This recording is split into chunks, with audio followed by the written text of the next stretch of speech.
My topic. This is one Jacob had planted in my head and then tried to get out of my head and can't get out of my head. What's the key to happiness? Great question. Jacob, relationships. Relationships. I think relationships. I don't think Of all necessarily variety? romance, but all variety. Okay. Yeah, Okay.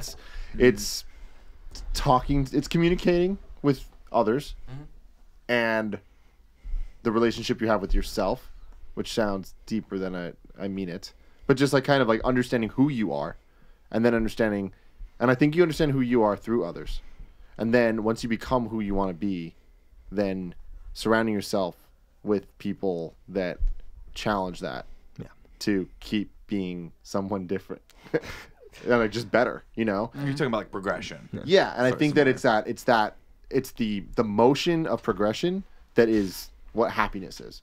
Because you can't, it's not a goal that you just get. It's like, Sure, there's You have to always work something it's towards a that you want. constant, it's a motion. It is a motion. Yeah. And So that You're is saying not- It's not a the key to destination, happiness it's is a the pursuit journey, of yeah. happiness, yes. in a way. Yes. It's a good one. Thank you. Yeah. It's true though, right? Because you're never happy all the time. No. I'm No happy maybe 5% out of the day. I don't think I've ever been happy. That's good. True happiness. Colin, you're always happy because you're happiest when you're unhappy. Ooh. Well, I'm gonna say this Last about I think happinessism. it's an easy question to answer. It's subjective. Yeah. It's totally subjective. Like a person's definition of happiness is going to be like Tim is a social being, for instance. I think my definition of happiness would be somewhat different. I think Greg's and everyone else's at the table would be somewhat different. I will say that happiness sneaks up on me all the time. It snuck up on me like we were talking about when I was in Connecticut. I had a moment of clarity when we were around that fire where I'm like, I'm really fucking happy right now. I love I'm fire. around my people. I'm in this fire. I got a fucking shitty beer in my hand. No internet. I have no choice but to look at these beautiful stars. By the way, remind me to tell you the story. I'll say for another time when we took a walk into the dark, fucking pitch dark for like a mile and a half to go to this lake. It's never been that dark in my entire life, and I've never seen stars like this in my entire life either. It was unbelievable. it's awesome. It was fucking unbelievable. And that was real happiness. I was just sitting on a rock drinking beers out by this lake. So it's like, but that's not always gonna make me happy. Sometimes being alone makes me happy. Sometimes listening to a good song makes me happy. Sure. So I think that I think happiness, like any emotion, is not necessarily human, but maybe mammalian or however you would say, like for mammals or higher thinking creatures that can get past the very act of just surviving. An ant can't be happy, but a dog can be happy. Dogs look happy as fuck. You know, sometimes. so.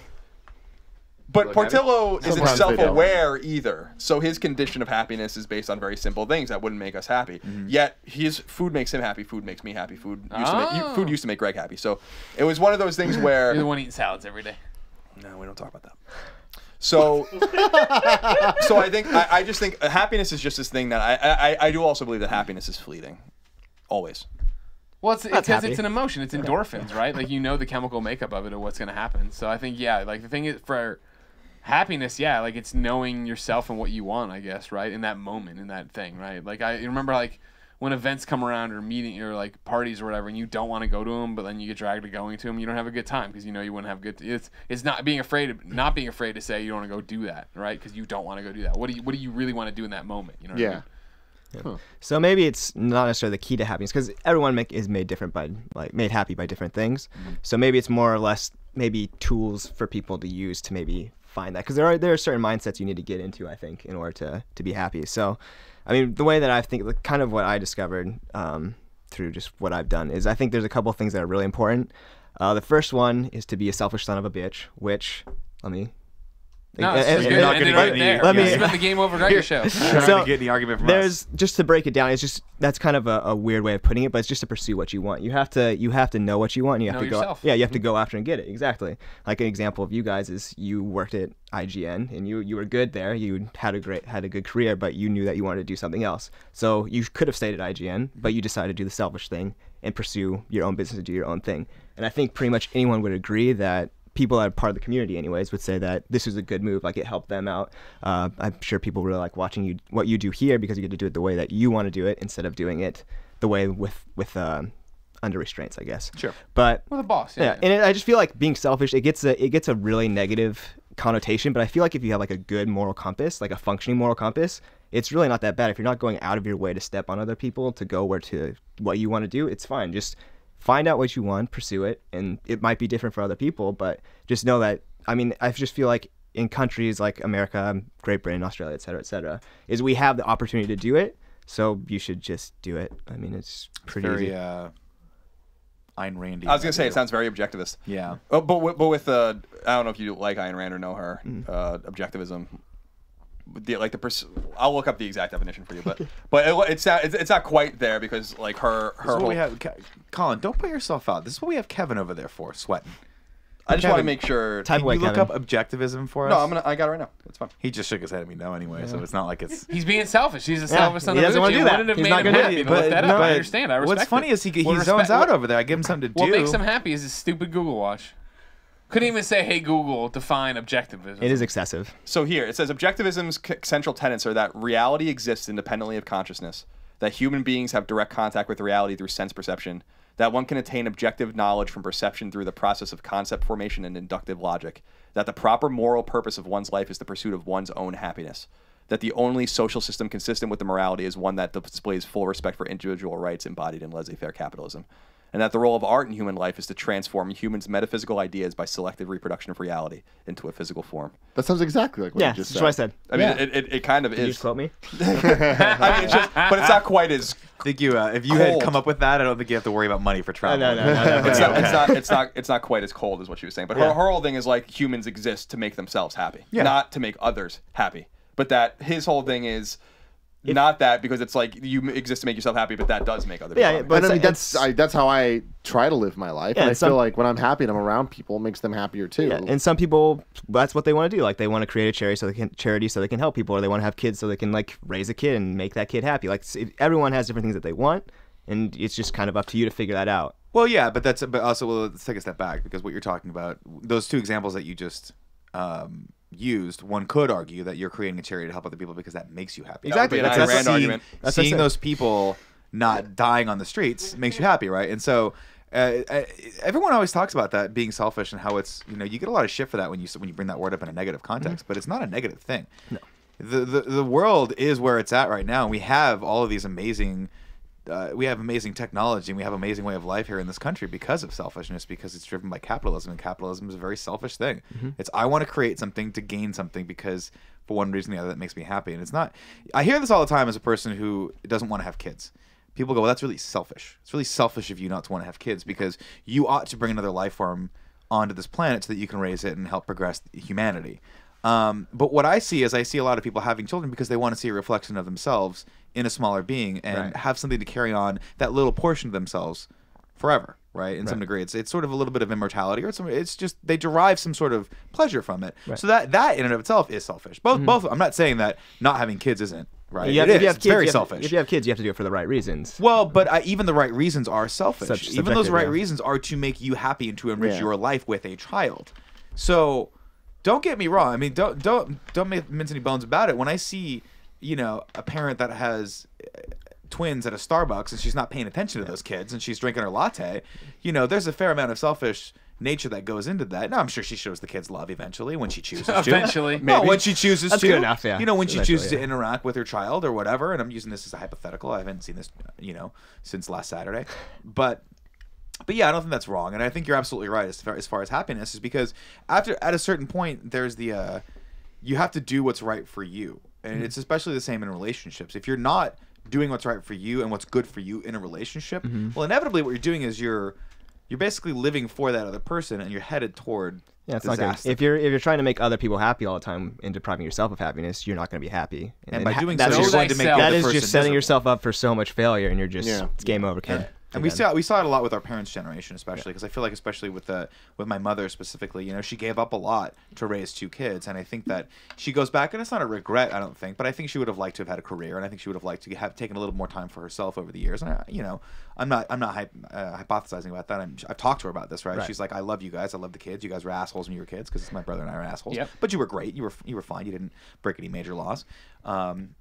But she gave up a lot to get you guys I think there, she yeah. also would have liked to have a little bit more of a life independently of her family, and I think that's something you don't necessarily learn until you gain a little perspective with time. But to me, I'm the same way as you, right? I think the idea of, to me, happiness, or what makes me happy is chasing after my goals, is doing the things that I want to be doing in life, and being the kind of person that I always knew I could be, day after day, you know, just building that momentum, like similar to what Tim's talking about, which is going after there and trying to accomplish things. That's what makes me happy. I mean, it's interesting you guys bring up the selfishness and all that stuff, because I feel like everyone is selfish, and that's kind of built in. That literally any decision you make, if you're doing something to benefit yourself, it's selfish in some way. It's more about once you understand that, and once you're okay with that, and you start living with that, and making your decisions based on knowing that. I think that's when you're allowed to be happy. Yeah. Like you've now gained the right to be happy, and you can start working towards that happiness. Or else you're just like pretending you're not selfish, which is like you're not doing That's it right. not really human. You're not, you're not understanding what it is If you're to be a human, you're human. selfish. Yeah, it's just kind of our natural. You are, right? We do everything because we have to, because we want to, right? You eat. Why do you eat? You go, For you to live, which is selfish. You would die, yeah.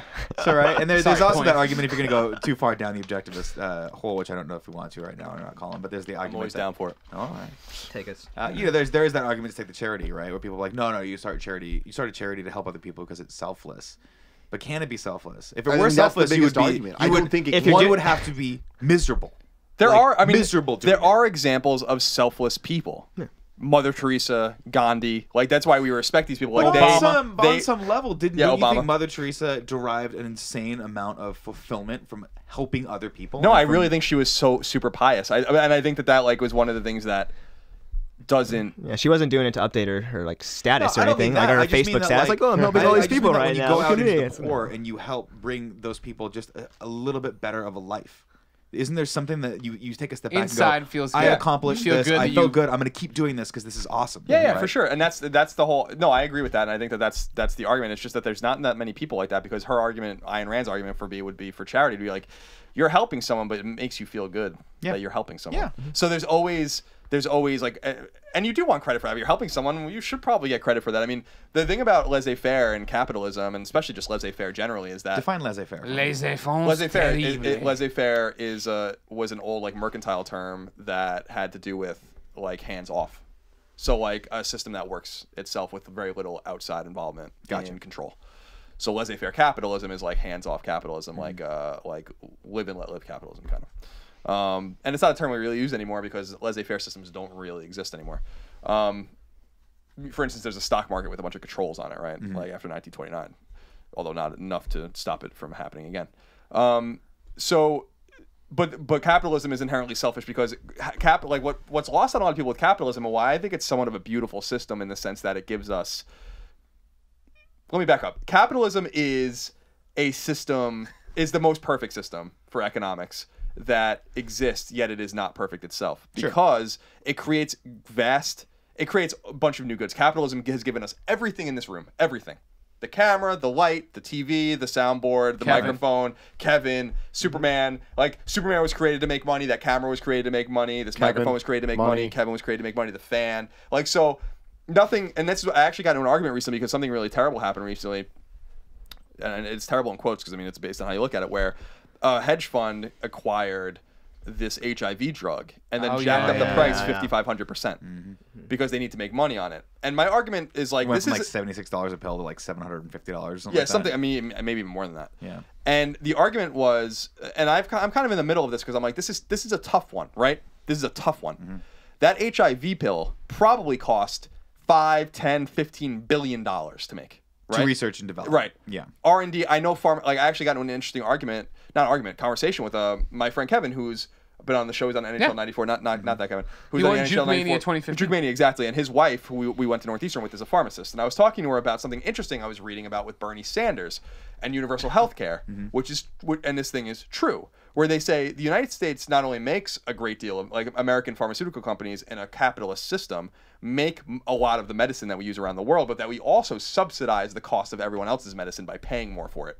And that's an inconvenient fact for a lot of people to acknowledge, that prices, medicine prices in Western Europe, for instance, in socialized medical systems are as cheap as they are because we pay so much for them.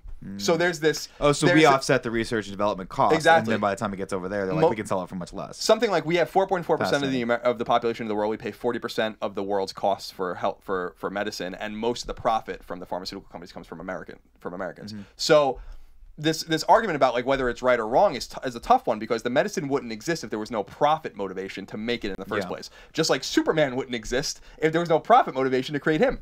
And so the system is an imperfect system because it at the end of the day creates losers, right? And that's there has to be winners and there has to be losers for the system to work, and that's the unfortunate reality. So when it gets to something very serious like medicine, you have to have really hard conversations where it's like, yeah, maybe this should be free for everyone, but if it was, who is going to create the next medical breakthrough? Because they will not make it for free, you know. There are certain medical things, like I think the polio vaccine and stuff that were given away for free, but that's very rare. Like, you know, the drugs that stem the tide of cancer, the drugs that help heart disease, all these things, they're made for profit. They're made with profit motivation. And so it's a really tough situation we find ourselves in. That's why the system isn't perfect. It's just probably better than all of the other systems. We just don't have a more utopian way of living because no one's going to spend 20 years working on the next cancer breakthrough for free. But I guess the question is, how much money do they have to make, right? Yeah, Like, and that's what it comes down to. Is Exactly. What's the actual reasonable amount for the hedge fund to make to keep this drug going to get it to the people who need it? Exactly, and that's what someone had brought up on the Facebook group where I was talking about it, an interesting question, which is like, this is just greed. This is capitalistic greed. And I was like, how do you define that? Because so I'm like, do we have is 5% profit too much? 2%, 10%, 20%, 100%? Like, it's a tough thing to describe. And so when it deals with something arbitrary like a camera, it's like, who the fuck cares how much they make on the camera? How much Canon makes on the camera really doesn't matter. We can just go buy another camera. But when it comes to this drug that is owned by this company and they're charging an arm for a leg for it, it's like, well, shouldn't you just be giving that away? And then the other argument is, no, they probably can't, you know? Yeah. Because this guy's argument was that we put this into the next thing and so on and so forth. And of course they're making a very tidy sum as well. Yeah. So that's a good question. In other words, I just don't know. I'm in the middle of that one because I'm like, that's a fucking tough one, you know? It is tough. I mean, to use the analogy of the camera, there's no life or death involved with how. Right. I don't care if Canon goes under next week as a company, no one's going to die from it. Right. Well, that's the real thing is life and death and the immediacy of it. If Canon says these cameras now cost $100,000, we Right. don't buy them. No one buys Right. them. They go They under. bring the price down and get it back to where it is. Right. The drug you need to survive or beat HIV is a different story. Right, and People that's why will it pay feels for that. That's why it why feels it's like people are dangerous. getting a gun held to their head, and Right. I respect that, and I think that's probably that's a bridge too far even for me as someone who believes in a free market, where it's like you gotta have a little bit of. It's like a matter of good taste. Well, you know, like, it's a I don't know matter how else of, to put like- it. It's like It's a matter of literally, people are going to die because of this, right? People are, or they're either going to have to die or they're going to have to be people who are already in a really bad situation are going to have to be forced to do things that to get this pill that you don't know. I don't know. Maybe they're going to have to break the law. Maybe they're going to have to go to other countries to get it. The argument they always use, and the argument that I've often heard about the insane price for these pills, is that they take that and put it into R&D. Well, first of all, it takes years to get it passed through the FDA. yeah, that's a lot of the money. It takes is a actually lot of getting money. it for- You have to do clinical trial after clinical trial to make sure it works because you don't want to put a drug into the world that Kills either people. doesn't work or kills people or has bad side effects. or has bad side effects. And B, they take that money and then they were able to quote unquote research and develop other pills for other ailments. And then there's also the opposite argument where they're like, no, why don't you take that money and find the cure for it? And then of course the problem with that is there's no money in a cure. They always say there's no money in a cure. There's only money in treatments. Right. Because if you cure something and it's gone, like polio, you're like, well, Yeah, can't if we really make cure any money out of cancer, that. we fix cancer, then it's a Yeah, huge... there's always been massive conspiracy theories about that too. Yeah. with pharmaceutical companies, and I'm like, I'm not I don't so sure. I It's not, believe it. It's I not totally correct. believe I don't know yeah. if I do simply because it's the same logic behind the moon landing conspiracies. It's like someone would have said something by now. There are thousands and thousands of people working at these companies, tens of hundreds of thousands of people that have been in and out of that system. Like someone would have, if the guy who created the cancer vaccine, for instance, would have been like, where is the cancer vaccine that I know I created? You know, Yeah. So that's why I don't believe it's the same reason why I And believe it's inside your new car. And you'd be like, "What? A Volkswagen? Okay." And you Holy climb shit, in. I love Passat. because there's a thing so far where even if he signed a gag order or whatever, someone would have said something. You know, like it doesn't matter That's because true. that's but that is the classic. I don't even know how the fuck we got on this conversation, but this is Happiness is Happiness. HIV. We figured it out. but it's a classic Hobson's choice, and that's why I thought that conversation was so interesting. Where it's like, you could take this drug and give it away for free, and you will have no further drugs from this company because they will have no money to research the next drug. Or you can charge money for it, save some people, and have money for the next drug that might save some people. And that's the fucking ultimate Hobson's choice. But there's Yeah, really but not a Jesus. great middle ground for that either. It's one of those things that's taking a step back and saying, okay, well, this isn't really reality for all of us because we don't need this drug. So you're like, oh, I can see both sides. But if you were in need of that drug and someone said it's going from, and my numbers might be wrong, but I thought I read it was like something from like $75 a pill to like $750, and we can look it up. If someone were to say that to me, I'd be like, oh my God, I'm probably either going to go, my choices now are go so far into debt that I'm going to go bankrupt and never be able to live a life and probably eventually die, or just die now.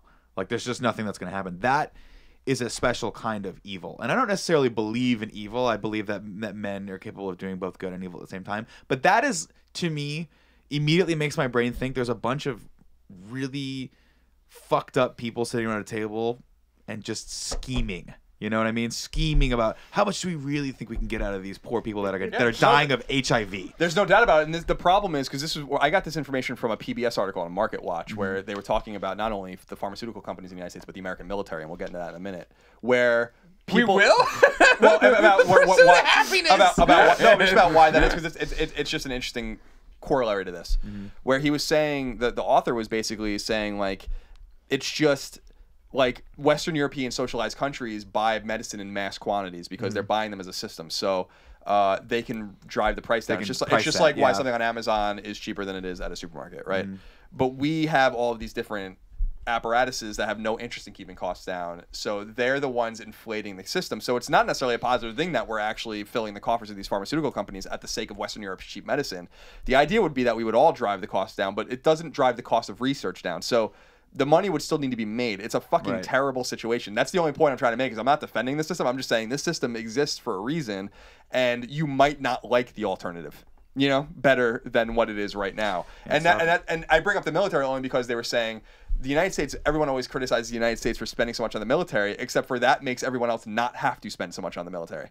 You know, their idea is like, we are actually like, in NATO, for instance, we're basically the brunt force of NATO. So no one else has to really spend money on the military, so it's easy for them to criticize our military bloat. But if we didn't have that military bloat, they'd be in trouble. And that was the argument of the medicine thing too, where it's like, in the system as it exists right now, if we weren't spending so much on medicine, they would have to. You know? And so these are just a series of, as we talk about happiness, just a series of just terrible Hobson's choices that we find ourselves in. So we just bear the brunt of the military spending. We bear the brunt of the medical spending. And if we weren't to do that, what would the system look like? We might not like the alternative. I don't know how we got on that conversation. No idea. But it's pretty interesting. Greg, to answer your original question, which was answered very succinctly in the classic film Conan the Barbarian by one Governor Arnold Schwarzenegger. Yes. Crush your enemies, see them driven before you, and hear the lamentation of the women. That is happiness. Okay. I like Tim's answer the best. Yeah, I think that was a little better. You didn't like Schwarzenegger? Is it because I didn't say I like Schwarzenegger? Yeah. Crush your enemies, see them driven before you, hear the lamentation of the women. That's good. Thank you. In Conan, did they ask him what happiness is? Yeah, he's sitting in the middle. He's sitting on a table, and all the warlords are sitting around, the guys that trained him, and they ask one of the other dudes, they're like, what is happiness? And he goes, I don't know. He says some dumb shit answer like, feel the wind on the back of my head and the rain on my face as I'm riding a horse. And they're like, wrong, Conan. And he goes, crush your enemies, see them driven before you, hear the lamentation of the women. And the guy's like, yes, crushed it. Crushed it, Schwarzenegger. Crushed it. Schwarzenegger? Awesome scene. They left it. They just Schwarzenegger. well, it's Conan Schwarzenegger the Barbarian. I see. You didn't know that? I didn't know that. No, I missed that part. Man, you gotta brush up on your classic films. Greg, real quick before we get out of this. Yeah. Even though it has nothing to do with what you were actually talking about. But Sure. more of the ancillary thing that we ended up talking about. I thought about this really quick, and it was interesting, in my opinion. There's one example of a prolific, prominent, centrally controlled economy, right, in world history. The Soviet Union, right? And what, if any, worth ever came out of the Soviet Union, like in terms of products? We got The that guy who great fought shot Rocky. of Putin shirtless on a horse. That's post-Soviet. The point I'm trying to make is that You said what came out of it. the point Putin on a horse. Well, yeah, later I guess. The point I'm trying to make, it just to put a bow on that ancillary conversation, was that, and that's what's so fascinating. And again, the Hobson's choice of economies is I'm that. trying to figure out what this bar has to do with anything. Hobson's choice. Oh, the bar and Funny. Hobson's choice is two bad decisions. I know. I'm just joking around. Or We two bad talked about this, choices. of course. Is that nothing came out? Nothing really valuable came out of it because there was no profit motive. For those of you not living in San Francisco and have no idea what I was just talking about, there's a bar called Hobson's Choice. It's at Hayden Clayton. It's Thank you for explaining that. It used to be a great bar. I was more It was offended a by the stupid joke to begin with. The high five you gave my fist bump. Let me see it again. The stick shift. That's what we did in karate. It's the fist, which is the power, and then the control. Did you do the thing where you started here like this down and you spin it as Well, you we come used up? to do this. When we were doing katas, you would end all of them with, you would take the fist, which was Yeah. the power, and then you would make sure that you control the power. That was the wisdom. That was the knowledge. You would cover it and then bow. But did you punch where you came in like that? You went, Yeah, absolutely. Yeah. Absolutely. My stance was so good that if you were to come over and push me like my instructor would do once a class, I would not fall over. Because your hands were upside down? No, because I was in like a sprawled out, like they call it goddess stance in yoga. This topic was brought to you by Loot Crate. For less than $20 a month, Loot Crate gives the geek in you a special treat each month. Loot Crate is a subscription box service with more than $40 worth of geek, gamer, and pop culture gear, collectibles, apparel, comics, and more delivered to your mailbox each and every month. You have something to say? What was this then? Later, I'm going to tell Tim something that reminds me of what these mics remind me of. Do you want to just do it now? Rite Aid ice cream. Oh my God! Thank you. This month's theme is time, and quite appropriately, we're celebrating the 30th anniversary of Back to the Future. In the month and year, Marty McFly travels to and Back to the Future Part 2 with the timeless appeal of Bill and Ted's Excellent Adventure and the timey-wimey charm of Doctor Who. Ding, ding, ding. That's the power of love. God, I want to play Lego Dimensions. Huey Lewis. You have until the 19th at 9 p.m. Pacific to subscribe and receive that month's crate, and when it's over, Biff. So go to lootcrate.com/kindafunny and enter the code kindafunny to save $3 on your new subscription. And what's really cool about that is you get a really cool hat.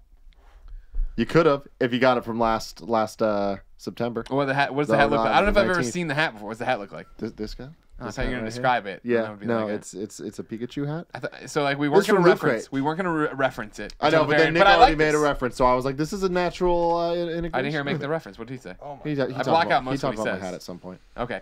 So like, and this isn't for the record. This isn't some weird Loot Crate sponsorship. Yeah, no. The new Loot Crate came. I opened it to see what was inside it. The hat was in it. I said, Tim, you should wear this, and you said I didn't expect to be on camera today, so you put it on because your hair was not to Tim levels of appropriateness. No, Tim. Tim, you're gonna regret Oh, no. that.